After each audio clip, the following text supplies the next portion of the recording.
Hi అండి, అందరికీ నమస్తే. జూన్ పింఛన్లు ఎప్పుడు ఇస్తారు ఏంటి అనేది మీకు ఒక క్లారిటీ ఇస్తాను. జూన్ నెలకు సంబంధించి ఈసారి 1వ తారీఖు 2వ తారీఖే పింఛన్లు ఇస్తారు. ఎందుకంటే హాలిడేస్ ఏం లేవు కాబట్టి 1వ తారీఖు 2వ తారీఖే ఇస్తారు. సో దీనికి సంబంధించి మాత్రం మీ ప్రాంతాల్లో ఉన్న వాళ్ళు మాత్రం అంటే మీ సొంత ప్రాంతాలకు వెళ్ళి మీరు పింఛన్లు తీసుకోవచ్చు. 1వ తారీఖు ఉదయం 6-7 గంటల నుంచి స్టార్ట్ చేస్తారు, సాయంత్రం వరకు ఇస్తారు. ఇంకా 2వ తారీఖు పింఛన్లు ఇస్తారు.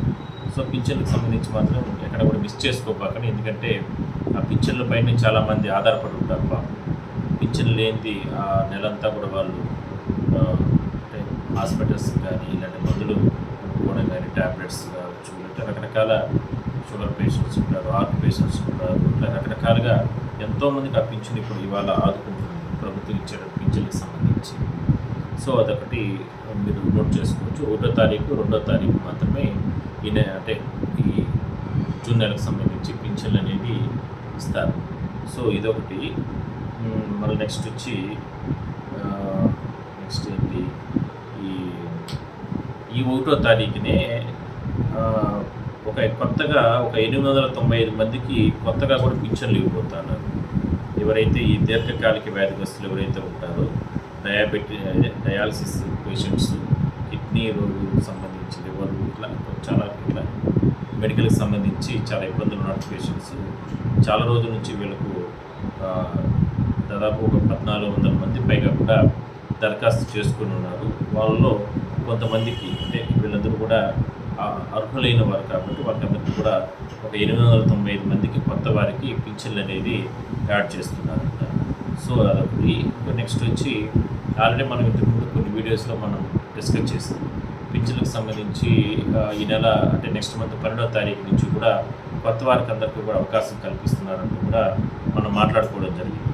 అదే 1.50 అంటే 1,50,000 పింఛన్లు వరకు కూడా వాళ్ళకందరికీ స్పౌస్ పింఛన్లకు సంబంధించి, వితంతువుల పింఛన్లకు సంబంధించి అంటే ఏదో ఒక కారణాలతో భర్త చనిపోయిన వాళ్ళు, వితంతువులుగా ఉన్న వాళ్ళకి 2014 నుంచి చాలామంది ఉన్నారు లిస్టులో. అంటే ఇప్పటివరకు కూడా స్పౌస్ పింఛన్లు ఏ విధంగా ఇచ్చేవాళ్ళంటే, ఒకవేళ భర్త పింఛన్లు తీసుకునే సందర్భంలో ఒకవేళ ఆయనకి ఏదైనా జరిగితే ఆ పింఛన్ను వాళ్ళ భార్యకి బదిలీ చేస్తారు. ఇప్పటివరకు జరుగుతున్నటువంటి విషయం అది. వాళ్ళందరూ కూడా తీసుకుంటున్నారు. కానీ రకరకాల కారణాలతో ఏదైనా సరే యాక్సిడెంట్స్ కావచ్చు, ఏదో ఒక ప్రమాదశాత్తు కావచ్చు, లేకపోతే వ్యవసాయం చేసుకుంటూ కావచ్చు, ఇట్లా రకరకాల కారణాలతో చనిపోయినటువంటి వాళ్ళు కావచ్చు, లేదంటే విడాకులు తీసుకున్న వాళ్ళు కావచ్చు, ఇట్లా రకరకాలుగా కారణాలతో వితంతువులుగా ఉన్న వాళ్ళందరూ కూడా పింఛన్లు ఇవ్వాలనేది ప్రభుత్వం ఆలోచన చేసింది. అది 2014 నుంచి కూడా పెండింగ్ ఉన్నాయి. అంటే వాళ్ళు కూడా చాలామంది ఇబ్బందులు పడుతున్నారు ఆర్థిక పరంగా, బిడ్డలు సాదుకోలేక ఇట్లా రకరకాల ఇబ్బందులు పడుతున్న నేపథ్యంలో వాళ్ళు కూడా దాదాపుగా 1.50 లక్షల మంది వరకు కూడా పెండింగ్ ఉన్నారు. ఇట్లా దరఖాస్తు చేసుకున్న వాళ్ళు, ఎక్కడ మంత్రులు వచ్చినా, ఏ ప్రభుత్వ అధికారులకు వచ్చినా, ఎక్కడ ఎమ్మెల్యేలు గెలిచినా వాళ్ళందరూ వాళ్ళ ప్రాంతాల్లో సార్ మేము వితంతువులు మాకు ఆదుకోండి ప్రభుత్వం నుంచి కూడా అని చెప్పి కూడా రిక్వెస్ట్ల మీద రిక్వెస్ట్లు పెడుతున్నారు. ప్రతి నెల జరిగేటటువంటి కలెక్టర్ ప్రోగ్రామ్స్ కానీ, ఎమ్మెల్యేల ప్రోగ్రామ్స్ కానీ, గ్రేవెన్స్లో వాళ్ళు కూడా అక్కడ పోయి అర్జీలు ఇస్తున్నారు. సో వాళ్ళకందరికీ కూడా ఇవ్వాలి అనేది ఒక నిర్ణయం తీసుకున్న ప్రభుత్వం. కాబట్టి వచ్చే నెల 12వ తారీఖు నుంచి కూడా వాటిని అంచెలంచెలుగా ప్రారంభించే అవకాశం అయితే ఉంది. వాళ్ళకందరూ కూడా ఇవ్వబోతున్నారు. వాళ్ళకు కూడా ఒక మంచి వార్తగానే మనం చెప్పుకోవచ్చు.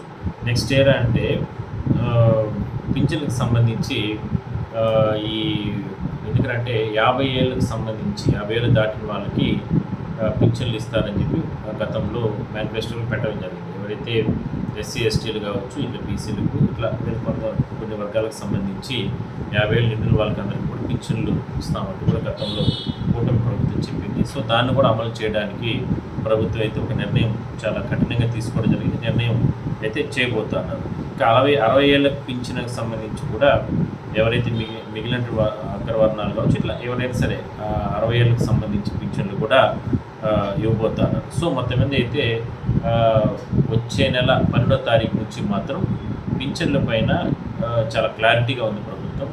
దాదాపుగా రాష్ట్ర వ్యాప్తంగా 15 లక్షలకు సంబంధించిన పింఛన్లు రకరకాల దాదాపు ఇప్పుడు మనకి ఇస్తూ ఉండేది 28 రకాల పింఛన్లు ఇస్తున్నారు.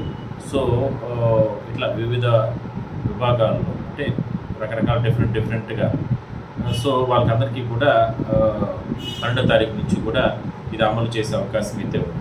సో మీరు ఏ కేటగిరీలో ఉన్నా కూడా సరే మీకు సంబంధించి మాత్రం ఆ డాక్యుమెంట్స్ అనేది పెట్టుకోండి. గ్రామ వార్డు సచివాలయాలు కావచ్చు, లేదంటే ఎంపీడీఓ ఆఫీస్ నుంచి ఖచ్చితంగా ఆ నోటిఫికేషన్ కానీ అవన్నీ కూడా విడుదల చేసిన వెంటనే మీరు అప్లై చేసుకోవచ్చు. ఇక మిగిలినటువంటి అంశాల్లో కూడా వచ్చే నెల నుంచి కూడా ఈ పింఛన్లకు సంబంధించి మాత్రం ఒక చాలా నిర్ణయం తీసుకొని ముందుకెళ్తుంది. దాదాపుగా 700 కోట్ల పైన కూడా వరకు కూడా దీనికి అదనంగా కేటాయించబోతున్నారు. ఇప్పటి వరకు 2,700 కోట్ల రూపాయలు ఖర్చు చేస్తుంది ప్రతి నెల ప్రభుత్వం. సో అదనంగా ఒక 700 కోట్లు అయినా కూడా పర్వాలేదు, వీళ్ళకందరికీ ఇవ్వాలనేది ప్రభుత్వం నిర్ణయం తీసుకోవడం జరిగింది. సో అందరికీ కూడా పింఛన్లు అనేది ఇవ్వాలి, సామాజిక భద్రత అంటే వాళ్ళకందరికీ కూడా ఇవ్వాలన్న ఆలోచనతో ఈ రకంగా వాళ్ళ భవిష్యత్తు బాగుంటుంది. ఎందుకంటే ఎన్నో రకాల ఇబ్బందులు పడుతున్నారు కాబట్టి అనే దానిపైన మాత్రం చేయబోతున్నారు.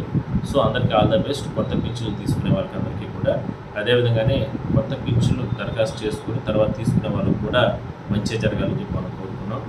మరోవైపు ఈ పింఛన్ల విషయంలో ఇప్పటికే రకరకాల కథనాలు అంటే చాలా చోట్ల నేను చూశాను.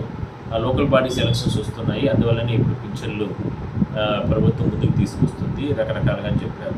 సో ఇది వాళ్ళ అభిప్రాయం, కానీ అలా ఏం ఉండదండి. ఎందుకంటే ఇప్పటి వరకు కూడా స్త్రీ శక్తి కానీ, దివ్యాంగ శక్తి కానీ, లేదా రకరకాల పింఛన్లు కానీ, లేదంటే రకరకాల సంక్షేమ పథకాలు ప్రభుత్వం కొనసాగిస్తూనే ప్రజలకు అందుబాటులోకి తీసుకొస్తూనే ఒకవైపు అమరావతి పునర్నిర్మాణం చేసుకుంటే రాష్ట్రానికి పెట్టుబడులు తీసుకొని వస్తూనే ఈ రకమైనటువంటి సంక్షేమం కూడా ప్రజలకు ఇవ్వాలనే ఉద్దేశంతో పింఛన్లు ఇవాళ నెల దాదాపు 3,000 కోట్ల రూపాయలు అంటే అంత ఆషామాషి విషయం కాదు. మన రాష్ట్రం లోటు బడ్జెట్లో ఉంది. ఇదంతా కూడా ప్రజలు గమనించాల్సిన అవసరం అయితే ఉంది. సో ఇన్నున్నా కూడా పింఛన్లు అనేది ఎక్కడా కూడా తగ్గించలేదు. పింఛన్లు రకరకాల ప్రచారం చేశారు గతంలో. పింఛన్లు తీసేస్తున్నారు, దివ్యాంగుల పింఛన్లు తీసేస్తున్నారు, లేదా రకరకాలుగా వాళ్ళు మార్పులు చేర్పులు చేస్తున్నారు. ఎన్ని చేయాలో అన్నీ మాట్లాడారు.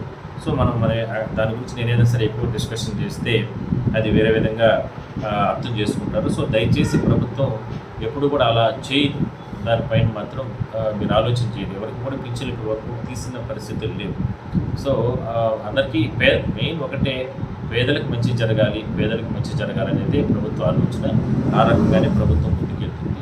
సో చూద్దాం మరి కొత్త పింఛన్లు కొత్త కబురు 12వ తారీఖు నుంచి కూడా నెక్స్ట్ మంత్ రాబోతోంది. సో అందరూ కూడా హ్యాపీగా పింఛన్లు తీసుకోండి. మీ డాక్యుమెంట్స్ మాత్రం మీ దగ్గర పెట్టుకోండి.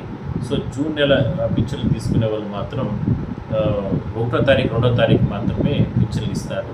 సో ఆ రకంగా ఎందుకంటే ఇప్పుడు మే 31 సండే వచ్చింది కాబట్టి 1వ తారీఖు 2వ తారీఖు జూన్ ఎక్కడ కూడా హాలిడే లేదు కాబట్టి ఆ రోజే ఇస్తారు. హ్యాపీగా అందరూ పింఛన్లు తీసుకొని నెక్స్ట్ మంత్ అన్నీ మంచిగా జరుగుతాయి. చూద్దాం.